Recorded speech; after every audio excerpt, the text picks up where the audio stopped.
કેમ છો વિદ્યાર્થી મિત્રો? મજામાં ને? આપ સૌનું વન ટચ એજ્યુકેશન ચેનલ પર હું ભરત પટેલ હાર્દિક સ્વાગત કરું છું। આજના વિડીયોની અંદર આપણે ધોરણ 10 સામાજિક વિજ્ઞાન વિષયની અંદર બોર્ડ એક્ઝામ 2021 માટે મોસ્ટ આઈએમપી પ્રશ્નો સેક્શન એ ની અંદર જે તમારે એક એક વાક્યના પ્રશ્નો પૂછાય છે એ પ્રશ્નોનું આપણે જવાબ સાથે સોલ્યુશન તમને આપેલું છે અને આ પ્રશ્નો તમે તૈયાર કરી દેજો એટલે એક એક વાક્યના પ્રશ્નોની ચિંતા તમારી દૂર થઈ જશે અને આ પ્રશ્નો તમને એકદમ સરળ સમજૂતી સાથે અમે સમજાવવાનો પ્રયત્ન કરીશું। એટલે આ વિડીયો તમે 2 થી 3 વાર જોશો એટલે પૂરેપૂરા પ્રશ્નો તમને આવડી જશે। અને હા, બોર્ડની પરીક્ષા આપવા જો એ પહેલાં પણ તમે આ વિડીયો ઉપર એક વખત નજર કરીને જાજો તો તમને પૂરેપૂરા પ્રશ્નોનો ખૂબ ફાયદો થશે। એ પહેલાં જો તમે ચેનલ ઉપર નવા હો, હજી સુધી ચેનલને સબસ્ક્રાઈબ ન કરી હોય તો પ્લીઝ કરી નાખો અને બાજુમાં આપેલા બેલ આઇકનને પણ એટલે કે ઘંટીને પણ દબાવી નાખો અને ઓલ નોટિફિકેશન કરી નાખો જેથી કરી સૌ પ્રથમ વિડીયોની જાણકારી તમને મળતી રહે। અને એ પહેલાં આપણે એક ઓફિશિયલ વેબસાઇટ છે www.onetoucheducation.in એની પણ અવારનવાર મુલાકાત લેતા રહેજો। એની અંદર તમને પ્રશ્નોની PDF ફાઇલ મળતી રહેશે અને સાથે સાથે ઓનલાઈન ક્વિઝ રમવાનો પણ મોકો મળશે અને બીજું ઘણું બધું સ્ટડી મટીરિયલ હોય કે એજ્યુકેશનની કોઈ પણ નવી અપડેટ આવી હોય તો એ પણ તમને ત્યાં આગળ મળતી રહેશે। તો એની પણ અવારનવાર મુલાકાત લેતા રહેજો। તો ચાલો તમારો સમય ન વગાડતા શરૂ કરીએ છીએ મોસ્ટ આઈએમપી પ્રશ્નો સેક્શન એના એક એક વાક્યના જવાબો।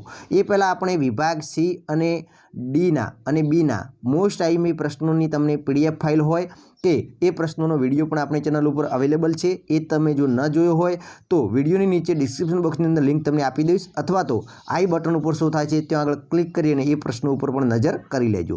તો ચાલો પ્રથમ પ્રશ્ન છે તમારી સમક્ષ કે ભારતમાં શુભ કાર્યના પ્રારંભ સમયે લેવાતા સંકલ્પો કયા કયા શબ્દનો ઉપયોગ થતો હતો? કે પ્રાચીન સમયમાં જ્યારે શુભ કાર્ય કરવું હોય ત્યારે કયા કયા સંકલ્પ લેવામાં આવતા હતા? તો પ્રાચીન સમયની અંદર ભારત વર્ષ, ભારત ખંડ, જંબુદ્વીપ અને આર્યવ્રત આવા શબ્દનો ઉપયોગ થતો હતો। મોસ્ટ આઈએમપી પ્રશ્ન છે, ખાસ તૈયાર કરી દેજો કે પ્રાચીન સમયમાં શુભ કાર્યના સમયે કયા કયા સંકલ્પો લેવામાં આવતા હતા? તો ભારત વર્ષ, ભારત ખંડ, જંબુદ્વીપ અને આર્યવ્રત શબ્દનો ઉપયોગ કરવામાં આવતો હતો। બીજો પ્રશ્ન તમારી સમક્ષ છે કે આપણો દેશ કઈ કુદરતી સીમાઓ ધરાવે છે? તો આપણો દેશ પૂર્વ, પશ્ચિમ, દક્ષિણ એમ ત્રણેય દિશાએ સમુદ્રથી અને ઉત્તર દિશામાં હિમાલયની ગિરિમાળા આવેલી છે। તો આવી કુદરતી સીમાઓ ધરાવે છે એટલે કે આપણો દેશ જે છે એ પૂર્વ, પશ્ચિમ અને દક્ષિણ દિશાએ શું આવેલું છે? તો કે સમુદ્રથી ઘેરાયેલો છે અને ઉત્તર દિશાએ આખી હિમાલયની પર્વતમાળા આવેલી છે। એવી કુદરતી દિવાલ ધરાવતો આપણો દેશ છે।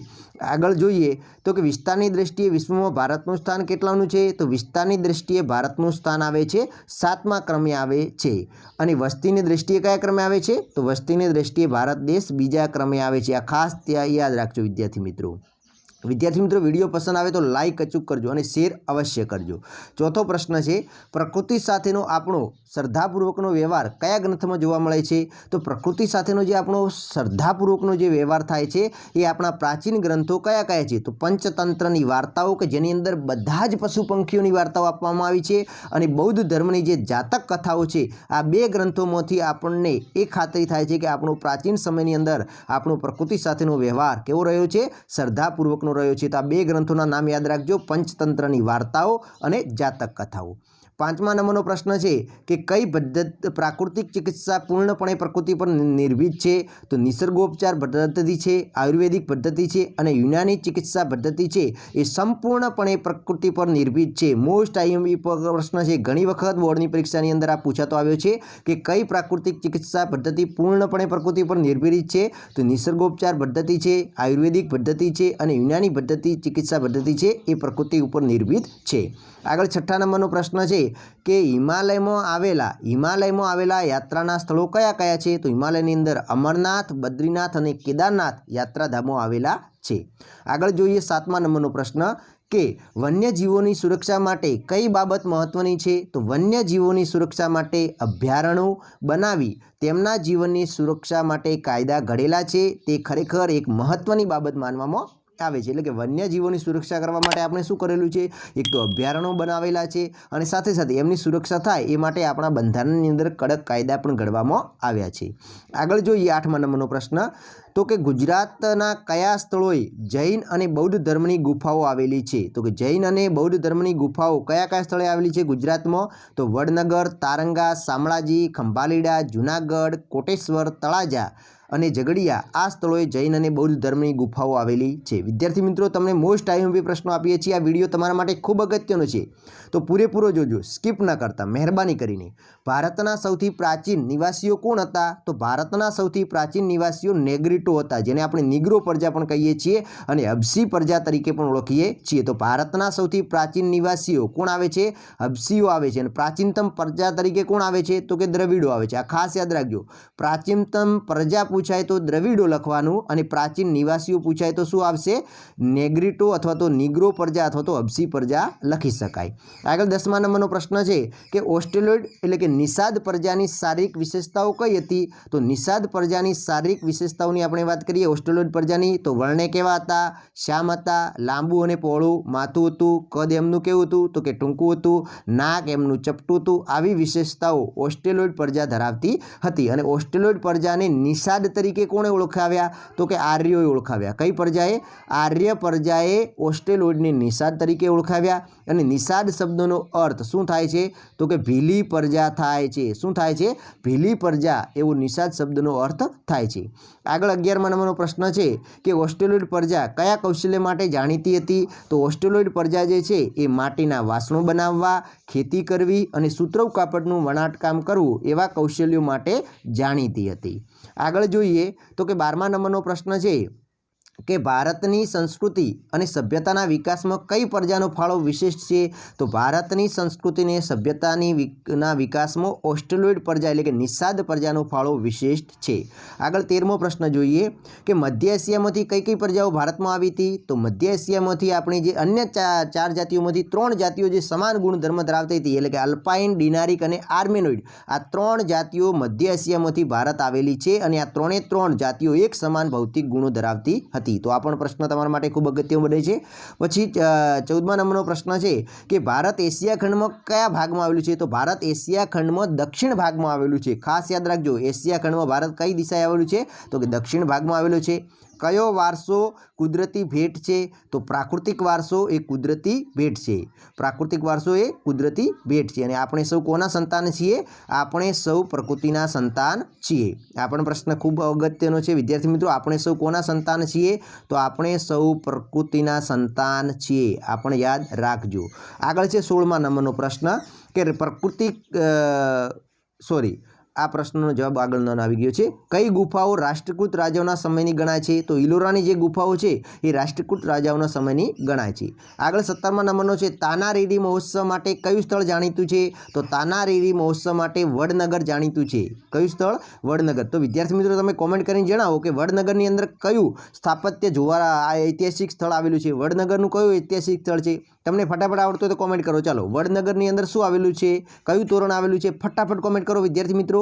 ચાલો આગળ 18મા નંબરનો પ્રશ્ન છે રુદ્ર મહાલય માટે કયું સ્થળ જાણીતું છે? તો સિદ્ધપુર। રુદ્ર મહાલય ક્યાં આવેલું છે? સિદ્ધપુરની અંદર આવેલું છે। આગળ છે મુનસર તળાવ કયા સ્થળે આવેલું છે? તો મુનસર તળાવ એ વિરમ ગામની અંદર આવેલું છે। આગળ છે ઉત્તરાર્ધ મહોત્સવ માટે કયું સ્થળ જાણીતું છે? ઉત્તરાર્ધ મહોત્સવ ક્યાં આગળ ઉજવાય છે? દર વર્ષે ઉજવાય છે, તો કે મોઢેરા ખાતે, અને ત્યાં આગળ મોઢેરામાં શું આવેલું છે? સૂર્ય મંદિર આવેલું છે। આગળ છે 21મો ધોળાવીરા કયા જિલ્લામાં આવેલું છે? તો ધોળાવીરા જે છે એ કચ્છ જિલ્લામાં આવેલું છે વિદ્યાર્થી મિત્રો। કયા જિલ્લામાં? કચ્છ। અને લોથલનું પૂછાય તો લોથલ આવે છે અમદાવાદ જિલ્લાની અંદર, ખાસ યાદ રાખજો, લોથલ હોય તો અમદાવાદ, ધોળાવીરા હોય તો કચ્છ જિલ્લો। આગળ છે સહસ્ત્રલિંગ તળાવ કયા સ્થળે આવેલું છે? તો સહસ્ત્રલિંગ તળાવ પાટણમાં આવેલું છે। રાણકી વાવ પણ ક્યાં આવેલી છે? તો કે પાટણની અંદર આવેલું છે, આ ખાસ યાદ રાખજો, સહસ્ત્રલિંગ તળાવ પાટણ। સંગીતની ગંગોત્રી કયો વેદ છે? સંગીતની ગંગોત્રીનો વેદ લગતો છે સામવેદ, એ સંગીતની ગંગોત્રી મનાય છે। આગળ જોઈએ 24મો મુખ્ય ઉપનિષદો કેટલા છે? તો મુખ્ય ઉપનિષદો કેટલા છે? 10 છે, ખાસ યાદ રાખજો। આગળ છે કાદંબરીના રચયિતા કોણ છે? કાદંબરી જે કૃતિ છે એના રચયિતા બાણભટ્ટ છે। કોણ છે? બાણભટ્ટ છે। આગળ 26મો જોઈએ ભાષ્યની રચના કોણે કરી હતી? તો શંકરાચાર્ય ભાષ્યની રચના કરેલી છે। આગળ જોઈએ 27મો ગીત ગોવિંદના રચયિતા કોણ છે? તો કવિ જયદેવ ગીત ગોવિંદના રચયિતા છે। આગળ 28મો છે બૌદ્ધ ધર્મનો મુખ્ય ગ્રંથ કયો છે? તો ત્રિપિટક। બૌદ્ધ ધર્મનો મુખ્ય ગ્રંથ કયો છે? ત્રિપિટક છે। આગળ 29મો નંબરનો પ્રશ્ન જોઈએ વિદ્યાર્થી મિત્રો, ભાષાના ઘડતર માટે કોનો ફાળો રહેલો છે? તો ભાષાના ઘડતર માટે લિપિનો ફાળો રહેલો છે, કારણ કે લિપિ જે આપણી ભાષાનું જે લખાણ છે એને શું કહેવાય છે? લિપિ કહેવાય છે, અને આ લિપિ દ્વારા જ ભાષાનું ઘડતર થાય છે, એટલે કે લિપિનો ફાળો રહેલો છે. આગળ જોઈએ 30મા નંબરનો પ્રશ્ન, ભારતના વિદ્વાનોએ પ્રાચીન સાહિત્યના કયા 2 વિભાગ પાડ્યા છે? તો ભારતના વિદ્વાનોએ પ્રાચીન સાહિત્યના 2 ભાગ પાડ્યા છે, વૈદિક સાહિત્ય અને પ્રશિષ્ટ સાહિત્ય. ખાસ યાદ રાખજો, વૈદિક સાહિત્ય અને પ્રશિષ્ટ સાહિત્ય. આ ઉપરાંત કેટલીક લોક ભાષાઓનું પણ સાહિત્ય જોવા મળે છે. પછી પ્રાચીન ભારતની લિપિ કયા સમયની છે? તો આપણો દેશ જે પ્રાચીન ભારતની લિપિ છે કયા સમયની લિપિ ધરાવે છે? તો કે પ્રાચીન ભારતની લિપિ હડપ્પા સમયની છે. કયા સમયની છે? હડપ્પા સમયની છે. અને હજી પણ આ લિપિ વણ ઉકેલાય છે, કે તેને કોઈ પણ લોકોએ આ ભાષાને હજી સુધી ઉકેલી શક્યા નથી. આગળ 32મા નંબરનો પ્રશ્ન છે કે ભારતના મુખ્ય 2 મહાકાવ્યો કયા છે? તો ભારતના મુખ્ય 2 મહાકાવ્યોની વાત કરીએ તો રામાયણ અને મહાભારત છે. કયા છે? રામાયણ અને મહાભારત. 33મા નંબરનો પ્રશ્ન છે, વિશ્વનો સૌથી મોટો કાવ્યગ્રંથ કયો છે અને તેની વિશેષતા જણાવો? તો વિશ્વનો સૌથી મોટો કાવ્યગ્રંથ છે મહાભારત. કયો આવશે? મહાભારત. અને તેની વિશેષતા શું છે? તો કે તેમાં લગભગ 1,00,000 શ્લોકો છે, અને તેમાં પાંડવો અને કૌરવો વચ્ચે થયેલા યુદ્ધ એ તેનો મુખ્ય વિષય છે. આગળ 34મો જોઈએ કે વહીવટી વિજ્ઞાનને લગતી કૃતિ કઈ છે? તો કૌટિલ્ય રચિત જે અર્થશાસ્ત્ર છે એને વહીવટીય લગતી વિજ્ઞાનની કૃતિ કહેવાય છે. આગળ 32મો છે, મહાકવિ બાણભટ્ટના કયા ગ્રંથો જાણીતા છે? તો બાણભટ્ટની વાત કરીએ તો બાણભટ્ટ લેખિત હર્ષચરિત્ર અને કાદંબરી એ 2 કૃતિઓ જાણીતી છે. આગળ 36મો જોઈએ તો કે હર્ષચરિત મુખ્યત્વે કોનો વિષય છે? તો હર્ષચરિતની અંદર સમ્રાટ હર્ષવર્ધનનું જીવન ચરિત્ર આલેખવામાં આવેલું છે. દ્રવિડ કુળની ભાષાઓ કઈ કઈ છે? તો તમિલ, તેલુગુ, કન્નડ અને મલયાલમ. આ 4 ભાષાઓ દ્રવિડ કુળની છે, અને આ 4 ભાષામાં સૌથી દ્રવિડ કુળની જૂની ભાષા કઈ છે? તો તમિલ એ સૌથી જૂની ભાષા છે, અને તેનું સાહિત્ય ઈસુના પ્રારંભ જેટલું જૂનું છે. પછી સંગમ સાહિત્યના પ્રસિદ્ધ ગ્રંથો કયા કયા છે? સંગમ સાહિત્ય જે છે એના પ્રસિદ્ધ ગ્રંથોની વાત કરીએ તો 3 ગ્રંથો છે. યજુથોકઈ જેની અંદર 8 કાવ્યોનું સંકલન થયેલું છે, તોલ્કાપિયમ જેની અંદર વ્યાકરણને લગતો ગ્રંથ છે, અને પથુપાતુ જેની અંદર 10 ગીતોનું સંગમ સાહિત્ય રચાયેલું છે. આગળ જોઈએ કુરલ તમિલ સાહિત્ય ગ્રંથની રચના કોણે કરેલી હતી? તો કુરલ તમિલ સાહિત્ય ગ્રંથની રચના કવિ તિરુવલ્લુવરે કરેલી છે. તિરુવલ્લુવરે કરેલી છે. આગળ 40મો જોઈએ તો કે સંસ્કૃત કાવ્યગ્રંથ તરીકે કયો કાવ્યગ્રંથ જાણીતો છે? તો ગીત ગોવિંદ જે સંસ્કૃત કાવ્યગ્રંથ તરીકે જાણીતો છે. અને ગીત ગોવિંદની રચના કોણે કરી હતી? તો ગીત ગોવિંદની રચના કવિ. તો પ્રારંભિક કન્નડ સાહિત્યની જે ત્રિપુટી તરીકે કોણ જાણીતું છે? એટલે કે પ્રારંભિક કન્નડ સાહિત્યની ત્રિપુટી તરીકે કોણ ઓળખાય છે? તો ત્રિપુટીની વાત કરીએ આવે તો એની અંદર કયા કયા કવિઓ છે? તો કે કવિ પંપા, પોન્ના અને રન્નાને ઓળખવામાં આવે છે. આગળ નેક્સ્ટ જોઈએ 43મા નંબરનો પ્રશ્ન છે કે હિન્દી ભાષાના સાહિત્ય સ્વરૂપો કયા કયા છે? હિન્દી ભાષાના 2 પ્રકારના સાહિત્ય સ્વરૂપો છે વિદ્યાર્થીઓ. કેટલા છે? 2 છે, વ્રજ બોલી અને ખડી બોલી. ખાસ યાદ રાખજો, હિન્દી ભાષાના સાહિત્ય સ્વરૂપો વ્રજ બોલી અને ખડી બોલી. આગળ 44 નંબરનો પ્રશ્ન છે વિદ્યાર્થી મિત્રો કે દિલ્હીના સુલતાનોની રાજ્યભાષા કઈ હતી? તો દિલ્હીના સુલતાનોની રાજ્યભાષા કઈ હતી? ફારસી હતી. કઈ હતી? ફારસી ભાષા ગણાય છે. આગળ 45મો જોઈએ, અમીર ખુસરોની કઈ કૃતિ જાણીતી છે? તો અમીર ખુસરોની વાત કરીએ તો આશિકા, નૂર, સિપિહર અને કિરાતુલ સદાયન એ કૃતિઓ અમીર ખુસરોની જાણીતી છે. આગળ 46મો જોઈએ, અમીર ખુસરોના ગુરુ કોણ હતા? તો અમીર ખુસરોના ગુરુ કોણ હતા? તો અમીર ખુસરોના ગુરુ હતા હજરત નિજામુદ્દીન ઓલિયા. હુમાયુનામા કોણે લખ્યું છે? તો હુમાયુનામા એની બહેન ગુલબદન બેગમે લખેલું છે. આગળ જોઈએ 48મો, તુજકે જહાંગીરી નામની આત્મકથા કોની છે? તો તુજકે જહાંગીરી નામની આત્મકથા કોની છે? તો એ જહાંગીર પોતાની આત્મકથા છે, એટલે કે જહાંગીરની છે. કોની છે? જહાંગીરની. છેલ્લો મુગલ સમ્રાટ કોણ હતો? છેલ્લો મુગલ સમ્રાટ થઈ ગયા બહાદુર શાહ જફર, જે પ્રસિદ્ધ ઉર્દુ કવિ પણ હતા. સંસાધન એ શું છે? તો સંસાધન એ સ્ત્રોત છે વિદ્યાર્થી મિત્રો. ક્રાયોલેટ એ કયું સંસાધન છે? તો ક્રાયોલેટ એ એકલ સંસાધન છે જે ફક્ત ગ્રીનલેન્ડમાંથી જ મળી આવે છે, એટલે કે માત્ર એક જ સ્થળેથી મળતું સંસાધન, એટલે કે એકલ સંસાધન છે. ઉદયપુર ખાતે કયા પ્રકારની જમીન જોવા મળે છે? તો ઉદયપુર ખાતે રાતી જમીન જોવા મળે છે. અલમોડા કયા પ્રકારની જમીન ધરાવે છે? તો અલમોડા જે છે એ દલદલ પ્રકારની જમીન જણાવે છે, ઉત્તરાખંડની અંદર આવેલું છે. વ્યક્તિગત સંસાધન એટલે શું? તો કે જે સંસાધન કોઈ વ્યક્તિ કે પરિવારની માલિકી દર્શાવતું હોય તેવા સંસાધનને વ્યક્તિગત સંસાધન કહેવાય છે. દાખલા કે જમીન, મકાન વગેરે વ્યક્તિગત સંસાધનના ઉદાહરણો છે. વૈશ્વિક સંસાધન એટલે શું? તો કે જે સંસાધન સમગ્ર દુનિયાની ભૌતિક અને અભૌતિક એવી તમામ સંપત્તિ કે જેનો ઉપયોગ માનવ કલ્યાણ માટે થતો હોય એની વૈશ્વિક સંસાધન કહેવાય છે. દાખલા કે વિશ્વના બધા જ રાષ્ટ્રોની સહિયારી માલિકી, તો કે જે સમુદ્રો છે, મોટા મહાસાગરો છે એ આવે છે. 56 નંબરનો પ્રશ્ન છે, રાષ્ટ્રીય સંસાધન એટલે શું? તો કે જે સંસાધન કોઈ પણ દેશ કે પ્રદેશની સાર્વજનિક સંપત્તિ ગણાય તેને રાષ્ટ્રીય સંપાદન કહેવાય છે, સંસાધન કહેવાય છે. દાખલા કે લશ્કર અને આંતરરાષ્ટ્રીય વેપાર. આગળ છે 57 નંબરનો, સામાન્ય સુલભ સંસાધન કોને કહેવાય? તો જે સંસાધન સામાન્યપણે મળી રહે તેવા સંસાધનને સામાન્ય સુલભ સંસાધન કહેવાય. ભૂમિ છે, જળ છે, ગોચર છે અને જમીન છે. 58મો છે, વિરલ સંસાધન કોને કહેવાય? તો કે જે સંસાધનના પ્રાપ્તિ સ્થાનો મર્યાદિત હોય તેવા સંસાધનને વિરલ સંસાધન કહેવાય છે. પેટ્રોલિયમ, તાંબુ, કોલસો, સોનું વગેરે. એકલ સંસાધન એટલે શું? તો કે દુનિયામાં માત્ર ને માત્ર એક કે બે સ્થળેથી મળી આવતું હોય તેવા સંસાધનને એકલ સંસાધન કહેવાય છે. ક્રાયોલેટ ધાતુ છે એ એકલ સંસાધન છે, જે માત્ર ને માત્ર કયા દેશમાંથી મળે છે? ગ્રીનલેન્ડમાંથી મળે છે, ગ્રીનલેન્ડના ટાપુમાંથી. જમીન એટલે શું? તો કે ક્ષેત્રીય પદાર્થયુક્ત ઝીણા કણોવાળા પોચા ખડક પદાર્થોને જમીન કહેવામાં આવે છે. કાંપની જમીનનું નિર્માણ કોને આભારી છે? તો કાંપની જમીનનું નિર્માણ નદીઓના નિક્ષેપિત કાંપને આભારી છે. ખાસ યાદ રાખજો. 62 નંબરનો પ્રશ્ન છે, રાતી જમીન રાજસ્થાનના કયા જિલ્લામાં જોવા મળે છે? તો રાજસ્થાનની અંદર ઉદયપુર છે, ચિત્તોડગઢ છે, ડુંગરપુર છે, બાંસવાડા છે અને ભીલવાડા જિલ્લામાં રાતી જમીન જોવા મળે છે. કાંપની જમીનમાં નાઇટ્રોજનની સ્થિરતાનું પ્રમાણ કઈ રીતે કરી શકાય છે? તો કાંપની જમીનમાં નાઇટ્રોજનની સ્થિરતા કરવા માટે તેની અંદર કઠોળ વર્ગના પાકો લેવામાં આવે છે. કયા વર્ગના? કઠોળ વર્ગના. કાળી અથવા રેગુડ જમીન માટે ભારતના કયા વિસ્તારો જાણીતા છે? તો કાળી અને રેગુડ જમીનના ભારતના કુલ ક્ષેત્રફળમાં 15% ક્ષેત્રફળ ધરાવે છે, જેની અંદર મહારાષ્ટ્ર, પશ્ચિમ બંગાળ, આંધ્રપ્રદેશ અને કર્ણાટકનો સમાવેશ થાય છે. કાળી જમીનને કપાસની જમીન તરીકે પણ ઓળખવામાં આવે છે. ખાસ યાદ રાખજો, કઈ જમીન? કપાસની જમીન. કેમ? તો કે કપાસના પાક માટે વધુ અનુકૂળ આવે છે. ગુજરાતમાં કાળી જમીન ધરાવતા જિલ્લાઓની વાત કરવામાં આવે તો સુરત, ભરૂચ, નર્મદા છે, વડોદરા છે, તાપી છે અને ડાંગ જિલ્લાનો સમાવેશ થાય છે. જંગલ પ્રકારની જમીનમાં કયો પાક લેવામાં આવે છે? તો ચા, કોફી, તેજાના ઉપરાંત ઘઉં, મકાઈ, જવ અને ડાંગરના પાક લેવાય છે. અર્થતંત્રમાં કયો વધારો પોષણરૂપ છે? તો અર્થતંત્રની અંદર જોઈએ તો અર્થતંત્રમાં સ્થિરતાનો એ ભાવ વધારો પોષણરૂપ છે. આગળ નાણાંના પુરવઠામાં વધારો થવાના મુખ્ય કારણો કયા કયા છે? તો મુખ્ય કારણો 3 છે. નાણાંના પુરવઠામાં વધારો થવાના મુખ્ય કારણો છે ખાદ્ય પૂરણી, નાણાંનો ચલણવેગ અને શાખ વિતરણની નીતિ. આ 3 કારણો મુખ્ય છે. ભાવ વૃદ્ધિના મુખ્યત્વે પરિબળો કેટલા અને કયા કયા છે? તો ભાવ વૃદ્ધિના મુખ્યત્વે 2 પરિબળો છે.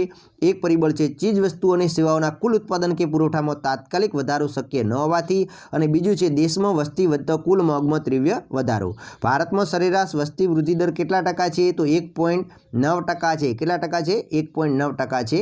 આગળ નેક્સ્ટ જોઈએ 71 નંબરનો, લોકો સંગ્રહખોરી કેમ કરે છે? તો કે ભવિષ્યમાં ભાવ વધવાના છે તેવી અટકળો કે અફવા કે આગાહીના કારણે ભવિષ્યમાં ભાવ વધારાનો લાભ મેળવવા કે તેની સામે રક્ષણ મેળવવા ગ્રાહકો, ઉત્પાદકો કે વેપારીઓ વધતા ઓછા પ્રમાણમાં માલ સામાનનો સંગ્રહ કરે છે. જાહેર વિતરણ પ્રણાલી PDS કયા વર્ષમાં અમલમાં આવી છે? તો ભારતની અંદર 1977માં PDS પ્રણાલી અમલમાં આવી છે, જાહેર વિતરણ પ્રણાલી. ગ્રાહક સુરક્ષા કોની જાગૃતિ ઝુંબેશ છે? તો ગ્રાહક સુરક્ષા એ ગ્રાહક જાગૃતિની એક ઝુંબેશ છે.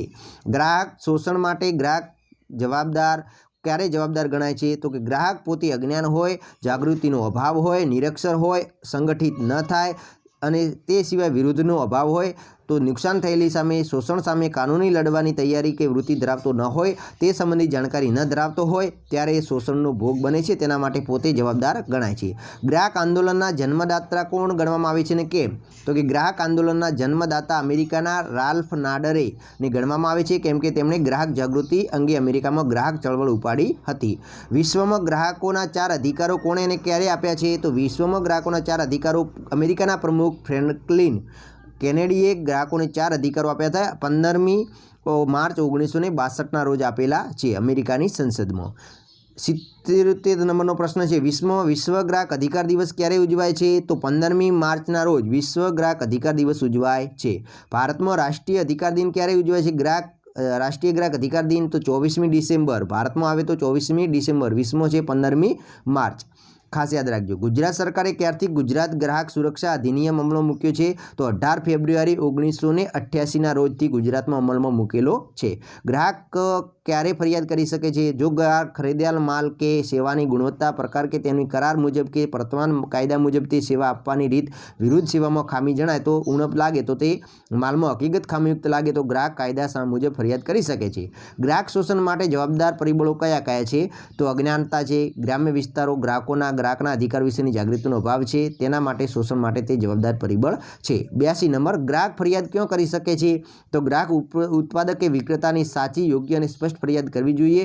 જો તેનો યોગ્ય નિકાલ કરવા રસ ન દાખવે, તો તૈયારી ન બતાવે, તો સ્થાનિક જિલ્લા ફોરમમાં, રાજ્ય કમિશનમાં, રાષ્ટ્રીય કમિશનમાં કેસ કરીને સ્થાનિક પુરવઠા કચેરીમાં કે તોલમાપ વિભાગમાં કે ગ્રાહક કચેરી કે ગ્રાહક મંડળો કે કલેક્ટર કચેરીમાં ફરિયાદ કરી શકે છે। દેશમાં કેટલી ગ્રાહક જિલ્લા ફોરમો છે? આખા દેશની અંદર 571 ગ્રાહક જિલ્લા ફોરમ કાર્યરત છે। ભારત સરકારે ગુણવત્તાના નિયમન માટે ક્યારે કઈ સંસ્થા સ્થાપી છે? તો ભારત સરકારે ગુણવત્તાના નિયમન માટે 1947માં ઇન્ડિયન સ્ટાન્ડર્ડ ઇન્સ્ટિટ્યૂટ એટલે કે ISI નામની સંસ્થા સ્થાપેલી છે। ISI સંસ્થા હવે કયા સંસ્થા તરીકે ઓળખાય છે? તો એનું 1986માં નામ બદલી 1986માં bureau of Indian standard BIS નામ કરી દેવામાં આવ્યું છે। આગળ 86મો, ખેતી આધારિત વસ્તુઓ ઉપર કયો માર્કો લગાવવામાં આવે છે? તો ખેતી આધારિત વસ્તુ ઉપર એક માર્કનો માર્કો લગાડવામાં આવે છે। સોનાના દાગીના ખરીદતી વખતે કયો માર્કો ધ્યાનમાં રાખવો જોઈએ? તો સોનાના દાગીના ખરીદતી વખતે BSI માર્કાની સાથે સોનાની શુદ્ધતા નંબર 916 અને હોલમાર્ક કેન્દ્રનો જે લોગો આવે છે તે ધ્યાનમાં રાખવો જોઈએ। આગળ છે FPO માર્કો કઈ કઈ વસ્તુ ઉપર લગાડવામાં આવે છે? તો FPO માર્કો જે છે એ FPO માર્કો જામ, ફ્રૂટ, જ્યુસ, સ્કેવેસ, કેન કે ટીનના જે પેક કરેલા ફળો છે, શાકભાજી, એના ઉપર લગાડવામાં આવે છે। ISOનું મુખ્ય મથક ક્યાં આવેલું છે? તો કે ISOનું મુખ્ય મથક જીનેવા ખાતે આવેલું છે। ISO સંસ્થા શું કાર્ય કરે છે? તો કે એ સંસ્થા આંતરરાષ્ટ્રીય સમજૂતી પ્રમાણે ઉત્પાદનના એકમો તથા સંસ્થાઓને આંતરરાષ્ટ્રીય ગુણવત્તાનું પ્રમાણપત્ર આપવાનું કામ કરે છે। CAC સંસ્થાનું કાર્ય શું છે? તો CAC સંસ્થાનું કાર્ય છે ખોરાકને લગતું, એટલે આંતરરાષ્ટ્રીય કમિશન છે। CACની સ્થાપના કયા વર્ષમાં થઈ હતી? 1963ના વર્ષમાં થઈ હતી। ભારતમાં કઈ સંસ્થા CAC સાથે કાર્યરત સંપર્કમાં છે? તો ભારતની અંદર director general of health service CAC સંસ્થા ડાયરેક્ટ એની સાથે કામગીરી કરે છે। તો આઈ હોપ કે વિદ્યાર્થી મિત્રો આ વિડીયો તમને ખૂબ જ ઉપયોગી થયો હશે અને વધુમાં વધુ વિદ્યાર્થીઓ સુધી આ વિડીયો પહોંચાડો એ જવાબદારી તમારી છે। અમે તમારા માટે ભરપૂર મહેનત કરી રહ્યા છીએ, તમારું પરિણામ ઝળહળતું આવે એ જ દિશામાં આપણે કામ કરી રહ્યા છીએ। તો વિદ્યાર્થી મિત્રો આ તમામ પ્રશ્નો તૈયાર કરી દેજો। જય હિન્દ, જય ભારત।